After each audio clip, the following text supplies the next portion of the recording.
Well, Robert, we have a list of questions that we're asking all of the mayoral candidates. So we'll start with kind of an introduction, just what qualifies you to take on this role, and what would your highest priority be? Well, I think I necessarily want to waste my time, talking about too much of that stuff. But I would advise people to go to robertcwilsonformayor.com.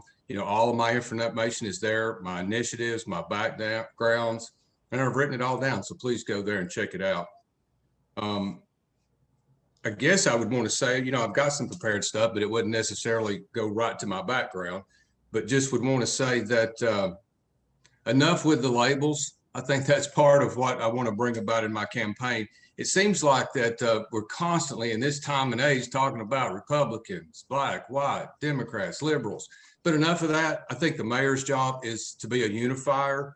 It's a nonpartisan position for a reason. And even the other candidates, I keep hearing this narrative being pushed that there's two Chattanoogas. And I say that's a dangerous narrative. Enough with that, too. We say, hey, there's the haves and the have-nots, more labels. But I would say it's the workers and the worker-nots. So using the term millennial, which is an age group, they don't necessarily have the same work ethics that some of us do.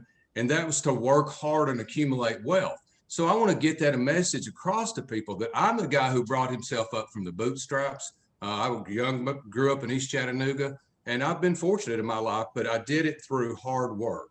So I want to be a unifying leader. So with that, one of my goals will be to unify the 3,000 city employees, and I've done it before in my other organizations, to work together towards one common goal, and that's to cut costs and create a more efficient operation within our government, and to listen to the employees so that they feel like they have a voice. There's nothing better than your employee coming to you and say, you're not going to believe this. We've got another $50,000 piece of equipment on order. We don't need it. So just to unify the employees to work together towards common goals. I say that I hear some of the other candidates the other day, and I'm headed towards some of the difficult situations we've got to address, like homelessness. I hear there's 40 agencies working on homelessness, and Mayor Burke's been working toward unifying those, and I'm confident that he has. But enough with the boards and agencies and layer after layer of government. I'll work to shrink government. I'll move on from all that. But just to say, elect me as your 74th mayor, and I will work for you, the citizens, the 99% of us that need a mayor leading in one direction. All right, Robert, thank you. A few of our first questions are kind of around the topic of the budget. So getting more into the nitty gritty a little bit here. The city is estimated to lose $8 million in revenue because of the COVID pandemic during the 2021 fiscal year. As mayor, how would you balance a difficult budget for fiscal year 2022, after the stress of COVID? Well, I'm glad you bring that up because I haven't heard a lot of talk about that. But I was fortunate in a way to be sitting on the desk of a multi-million-dollar operation in 2008 when the markets collapsed. And I was working for a Fortune 200 company. They didn't want to hear anything but how you're going to get it done. So just that whole thing I shared about uniting the employees, we as a group united together. We looked for every way we could cut costs, improve efficiency, and we came through it as a shining star. I have dug through the budgets, and I am confident that there are layer after layer of waste in there. So there's no doubt. I'm not saying it's going to be easy, but with the team that's in place already and other dedicated professionals that'll come on board with me, we're going to do some cost cutting and some streamlining and create an efficient operation. And I think that the future, we're about to see a rebound like we've never seen. People have cabin fever. We're all sick of being locked up, and I'm confident COVID will be in our rearview mirror soon, and we're going to see our economy explode like never before. Yeah, absolutely. Along that line, the next question is about businesses and individuals who are struggling because of the pandemic. How would you provide aid to those businesses and families that have been hit hardest by that economic impact? I'm not sure what the city could do. I will say that, in my previous position, we had a financial statement with about 150 lines on it, but every one of those boxes exploded into another 20 or 50 lines so that the composite was 400 pages long and there were 2,000 lines of data. So as an outsider, I really haven't seen anything but that financial statement, and that's kind of the thing that's available. I've made multiple calls down there. I've tried to reach out with the people in charge. But I understand we do have a COVID thing. The government's been opened and closed, people working from home. So I really have not been able to see the full exposure. And I was sharing that with someone last night, and they said, it kind of surprised us. You're running for mayor and you can't even get access to it. Imagine how the taxpayers feel. Mm-hmm. Are there any particular kinds of programs or anything like that that you'd like to see in place to help people? You know, I really don't know exactly how to answer that, but I will say that it's a time for individual responsibility. I will be the top salesperson for the city, and I will focus on creating jobs. And I think the jobs are out there. You've got to pull yourself up by your bootstraps and get on with life. We can't continue. You know, my granddaughter is in the 5th grade, and I quizzed her the other day. You know, we've gone through a lot of stuff, no political speech, but I said, do you know what the preamble of the Constitution is? Well, in the 3rd grade, we had to recite it to the teacher to graduate. She'd never even heard of it in the 5th grade. But it basically outlines the government's responsibility to people. And I think it lies just in those few words, you know, establish justice. You'll find me secure neighborhoods through more training for the police department. We've got a plan to create more diversity. And one of the problems the police department has, they've shared with me, is retention. My operation on the last 3-year rolling that I was judged by, we had a 2% retention rate. So we will focus on retention. We're going to ensure domestic tranquility, provide for the common defense, promote the general welfare, and secure the blessings of liberty. I know those of us that know that forget that those are the duties of the government. It's not to provide handouts. They've been handouts going out for a long, long time. And the next year, they want another $1 million out of the city's budget for more handouts. Gotcha. Among some of folks' top concerns during the city's annual studies are paving and transportation. What transportation or infrastructure goals would you have if elected? Well, I've studied that a lot too. You know, I don't know that I have an answer for that.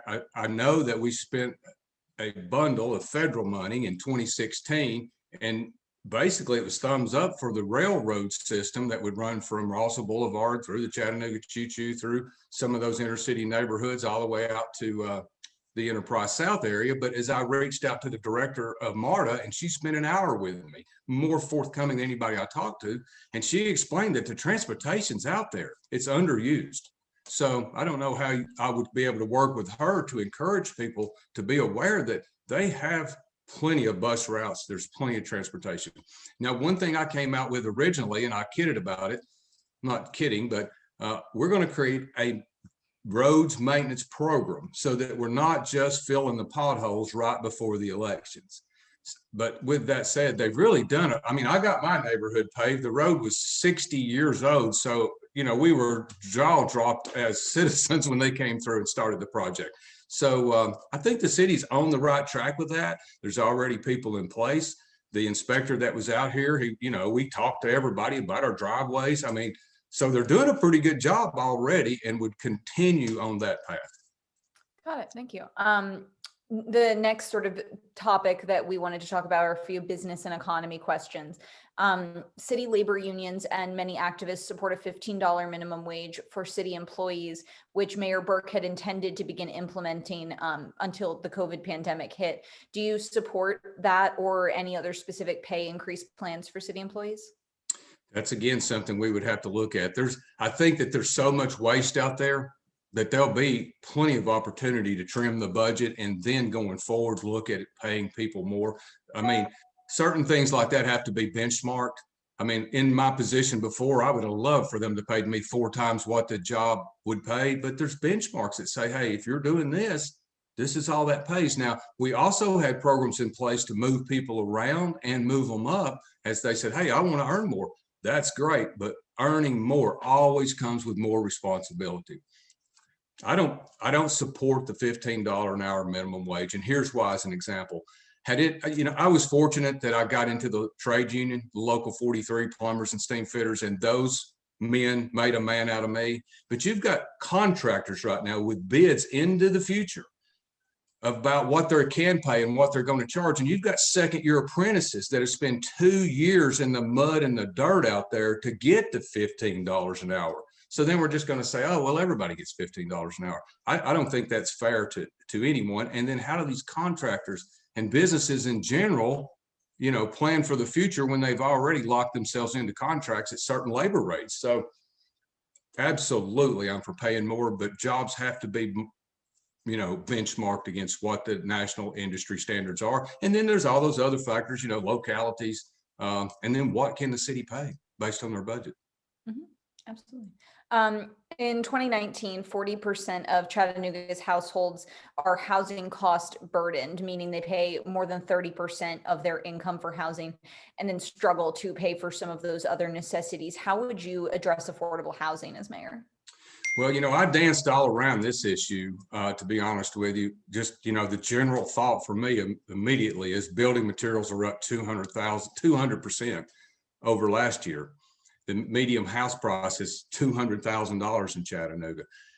Contractors, laborers in short supply. So that would be a difficult task. But I did in this process, I've been interviewing, talking, trying to learn as much as I possibly can about what can I really do.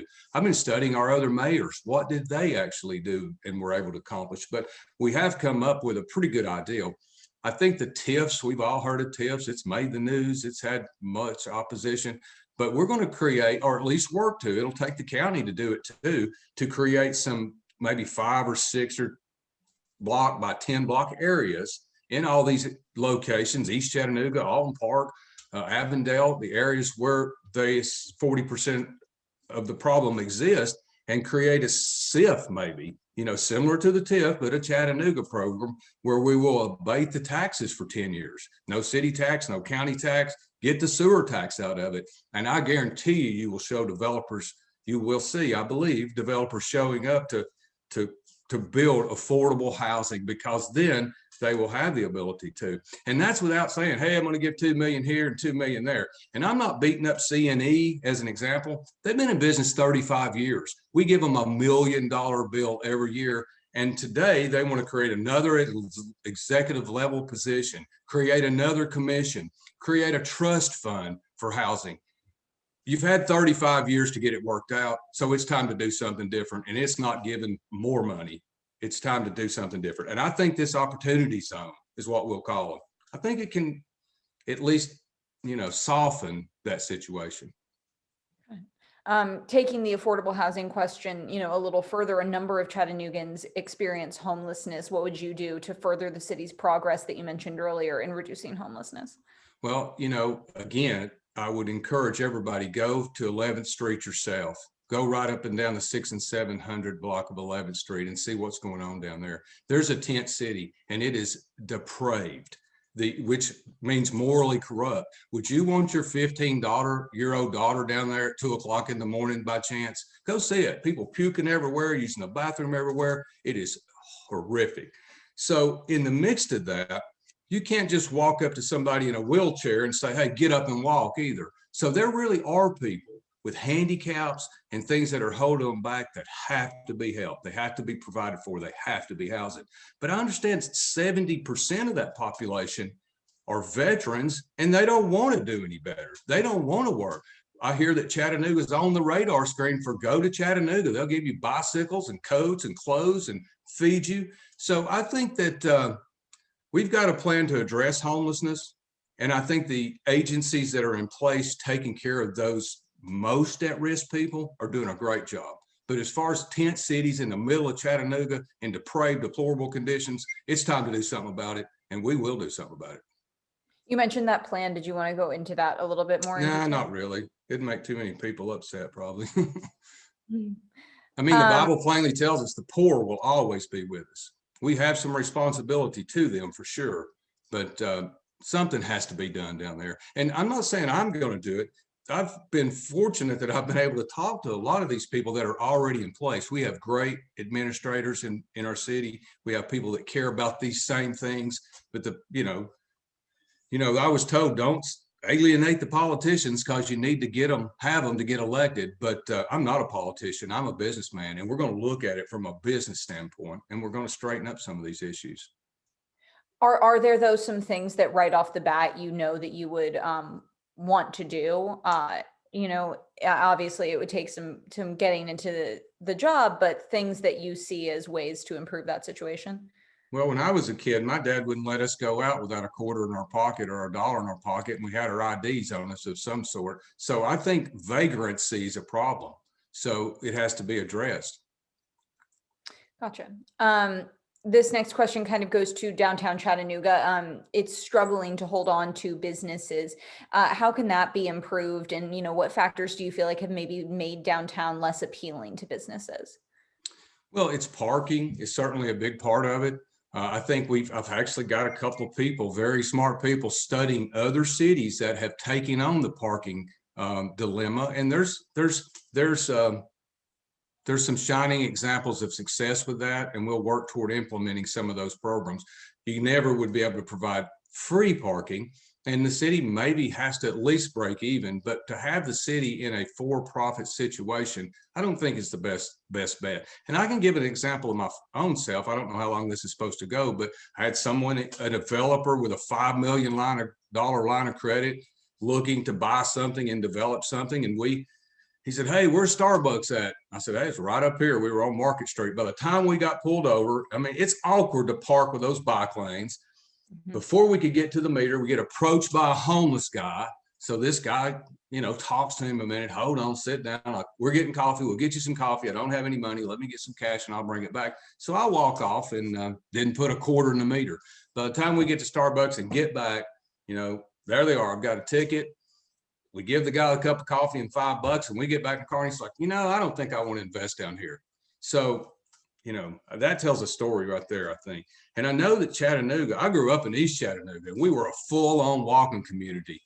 And so there's no doubt that draw to have that walking community and environment is important. But I don't think moving the city further to the foot of Lookout Mountain and building a ball field down there is going to do anything for all that infrastructure and all that money we've already spent on the riverfront there. This next topic is around public safety. Chattanooga saw a sharp increase in gun violence in 2020. How would you as mayor work to lower violent crime rates in Chattanooga? Well, I think the police, if you go out and talk to them and get them to talk candidly, they'll plainly tell you they've not been allowed to police. So without a doubt, we're going to allow the policemen to do their job, allow the detectives to go out and track down the people who are committing the crimes. It can be stopped, but the police, what is it? They don't bear the sword for no reason. They've got to go out and put a stop to it. And they say they've been restrained. They hadn't been able to do that. So we're definitely going to take care of that too. Along those same lines, we obviously saw activists this summer protesting police brutality across the country, asking either for divestment from or defunding of the police. What would you consider in terms of reform at the Chattanooga Police Department? Well, number one is increasing. If you notice, and I've noticed, especially as I've been paying close attention over the last year, that it's a young police force and retention is a problem for them. We have a tremendous training center. We have tremendous leaders in place, but as soon as they get them up and trained and out, they're offered more money. So we will certainly have to find a way to incentivize the officers to stay in place. When I was a kid, we knew the policemen. They'd been on their beats for years. So we would work to create certainly more retention within the police department. That's the only hope for that. And to sell the message that, I went out and read different studies about that they have to, in a way, the mindset has to be they're peace officers. They're not always an enforcement arm. Sometimes they're just trying to make and keep the peace. And that's in a way how you deal with those things. And they did a great job, I think, in Chattanooga dealing with it. Mm-hmm. Would you consider any sort of divestment or defunding from the budget of the Chattanooga Police Department? Absolutely not. That's the last thing they need. If anything, now I know, as I shared earlier, we'll put some pressure on them to focus more on their budgets. There might be some money that could be cut out of it that's just not necessarily being spent properly anyway. Just from a government standpoint, a friend of mine who has worked for a big government agency has explained to me, they get to December, they look at their budgets. Oh, we've got $2 million or $200,000. Let's go spend it, because we won't get it next year in the budget if we don't spend it. So we've got to have a leader in the police department that has that mindset that, hey, we're just going to ask for what we need, and we're going to be good stewards of the city's money. And I think most of us want to be good stewards. So that's not like a breach. You mentioned leadership there. What changes, if any, would you make to CPD leadership if elected? Well, that's certainly probably some stuff we don't want to discuss, although I know the guy in place there, the chief of police, I think he's maybe thinking about retiring. At least that's what I heard. So we will definitely have to seek out the best candidate for that job. And the city council has to be on board with all that too. So we will find the best leader with a good business mind too. And, it's the thing with so many of these jobs, you can't just be one strong suit. You have to be vested in several, ways of thinking to really be successful in those leadership roles. You mentioned a little bit the way that CPD and law enforcement handled the situations over the summer. If similar unrest came up during your term, what would you consider, or what would you have maybe done differently? Well, in studying our mayors, I think I have learned that only one time was the mayor ever showed up on one of those deals. And I think it was Mayor Rose maybe that showed up, and they got a picture of him with a gun in his belt. But the mayor needs to be out there. He needs to be involved. I mean, we have situations where, there's dire situations, let's say 3 alarm fires or something like that. I think the mayor needs to be a hands-on guy, and that's what you'll find me to do. I'll roll up my sleeves and go to work. Got it. This last sort of subtopic is just sort of our other some miscellaneous questions. The first one is, have you received the COVID-19 vaccine? And if not, will you when it becomes available to you? I have not received it. I'm 57 years old. It's funny. I have grandkids and kids, so we've been fortunate to keep our family tight. Nobody's been sick. I don't, I think maybe it's only a few weeks ago, it hit me that, hey, I've got to start thinking about it. Would I take the vaccine? So at this point, I don't know that I need it. I'm 57 years old. By the time they get to my age group, I don't have any underlying conditions. Then I'll have to make that decision. But hopefully by then it'll be full on herd immunity. I mean, MSN released a study the other day, and I posted it on my Facebook. They're saying 44% drop in cases, hospitalizations in the last 3 weeks. So let's hope we're already on the tail end of that. Fantastic. In terms of transparency within the mayor's office, is that something you believe to be important? And, how will you ensure that that continues throughout your term? Well, I'll say that some of the things I've shared here on this, I've been pretty transparent, I think. And as I've shared that with my neighbors and friends and coworkers, they're like, we didn't know that. We didn't know that. Average people don't know that, Robert. You need to go tell them all that. So you can count on me to be very transparent. I think it all has to happen in the sunshine, as I think that's a saying, right? Yeah. Along those lines, what would your relationship be with the press? Well, certainly, some of this stuff I've never had to think about before, but I would be as transparent as I could possibly be. I don't know why you wouldn't be. I think, one thing we've not talked about is, and I haven't talked about, is I'm going to seat a 12-member mayor's advisory council volunteer. Now, in that group, we may not tell them anything we talk about, but we will certainly run everything that happens through that group before I walk out the door and start putting it in place. And I've got a skeleton of what that needs to look like. And I don't want them all to look like me, that's for sure. It'll be a group of talented, dedicated citizens. And, I've offered that to many people, that if you would consider sitting on that board, we want to hear from you and see your application, so that it goes through a filter before you start putting initiatives in place. I mean, I know once you come out with some initiatives, they've still got to go through a whole lot of other steps before they go into action, but we want a good, solid vision and view. That sort of goes to this next question, which is about the mayor's relationship to the city council. What do you believe that relationship should look like, and how would you cultivate those relationships with city council members? Well, I would say that I've been paying much closer attention to the city council over the past few months, maybe a year. And it surprised me that there's so many unanimous votes. I mean, they're voting 9-0, 9-0. So as I talked to some much smarter people than me about that, they say a couple of things probably happening. Number one, the mayor's doing a good job. He's getting everybody on board before they get there. But in reality, some of those votes, we see are, fortunately, our city doesn't have a whole lot of controversy to deal with. So I will work with it. And that's part of, I say somewhere in this agenda, is I want to work with each city council member for them to identify what their community needs, their district needs. And then we'll work together as a team, each member, and then the group together. So you'll find me working with them to get stuff done. This next one is, of obviously a lot of public interest. Would you support public funding for a new Chattanooga Lookout Stadium?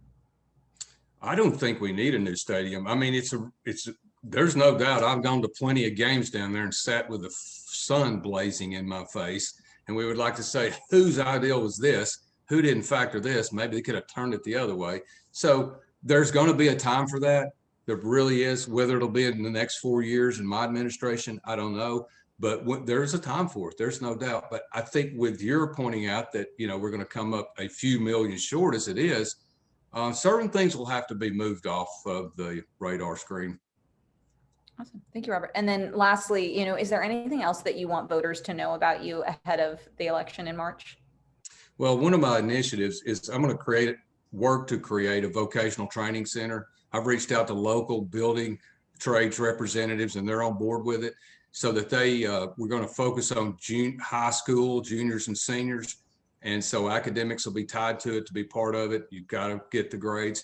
It'll be night school, 2 nights a week. So what we want to create is so that when people step right out of high school, they've got marketable skills, and it's, we want to talk about progressive manufacturing. I've been talking about it.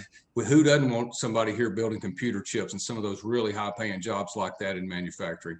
But we need the building trades. We need vocational training. We need welders. There's welding jobs for $100 an hour across this country, $30, $50 an hour in Texas. So, we don't want to educate our citizens and they leave, but there's lots of good welding jobs in Chattanooga, just as an example. So definitely create a vocational training school so that our center, so that people can, and I'm really passionate about education. I mean, I'm so disappointed, and it goes with that affordable housing thing. It's almost like we have an arrogant disrespect for our citizens, and we don't provide them with a good education, but yet we're going to offer you free housing. And all you've done with that is guarantee that they'll never own their own house. And that is the American dream.